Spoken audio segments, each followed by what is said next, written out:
All right, in today's video reference, we're going to keep looking at volume, but we're going to use the formula and use our solving equations to find missing dimensions from just the cylinder and the cone. And the reason we're just doing the cylinder and the cone is because those have the r squared. And we know if we end up at a point in our formula, if we're trying to solve, for example, the radius, like r squared equals, say it equaled 81, raise your hand, what would you do to both sides to solve this part of the equation? Square root, just like you did with Pythagorean theorem and get r equals 9. So for these examples, we're going to go through each of them, A, B, C, and D, and then you can try them, the example similar after. So we'll either be finding missing heights or missing radiuses or radii. You'll notice that we're going to be given the volume now, given the volume here, and we're going to have to go back and use the formula to solve for either the height or the radius. So for the first example, just so the actual answer makes sense, can you change that volume to 2,400? So just add a 0. All right, so the first step is to plug in everything you know into the actual formula. So for our volume, we're going to plug in 2,400 equals, now because we actually need to figure this out, we're going to use 3.14 for pi times the radius squared is 9 squared times height. So now, just like before, we write 2,400 equals, what's the radius squared? 3.14 to 81 times height. So I have all this figured out ahead of time, so you don't have to use your calculator. So you get 2,400, and then you multiply this in your calculator to get 254.34, and then times the height. So we're trying to find the height, and if this is our equation, what do you think we would do to both sides to solve for this h? Hopefully you said divide by 254.34,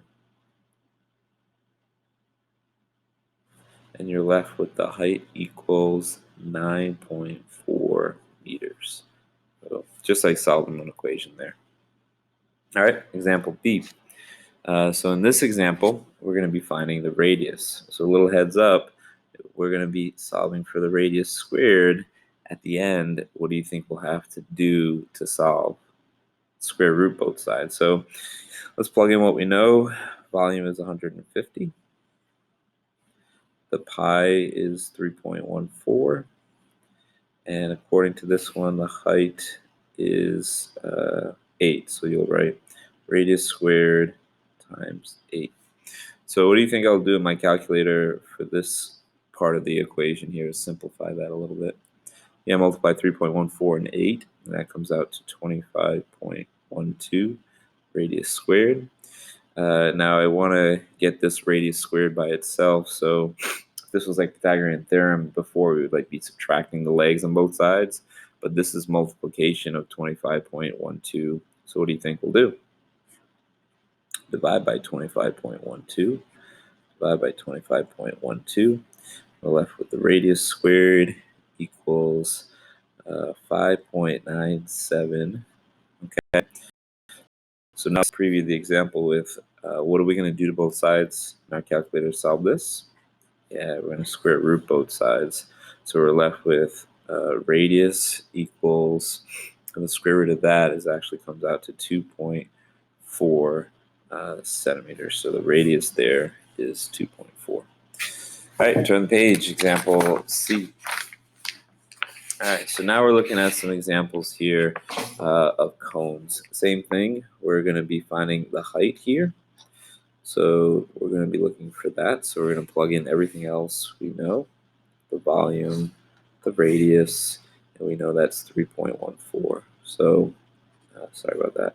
So we're going to put 175 equals 3.14 times 3 squared times the height, all divided by 3. So this is going to look a little different to solve because we have the divide by 3 part involved.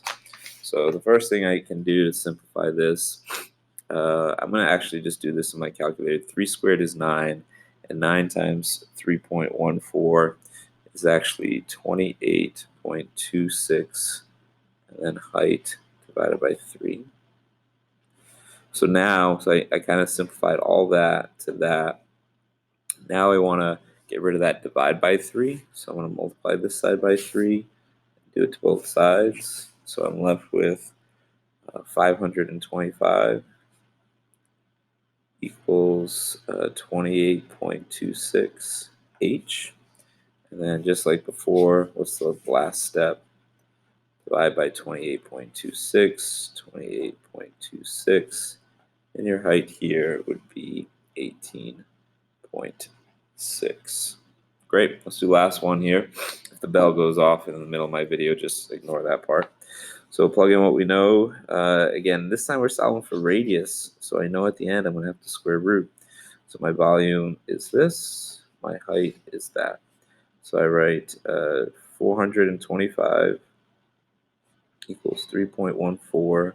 Radius squared times the height is 10, all divided by 3.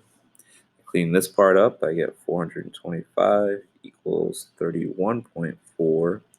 Radius squared, all divided by 3. Now to clear that 3, I got to do what to both sides? Multiply by 3.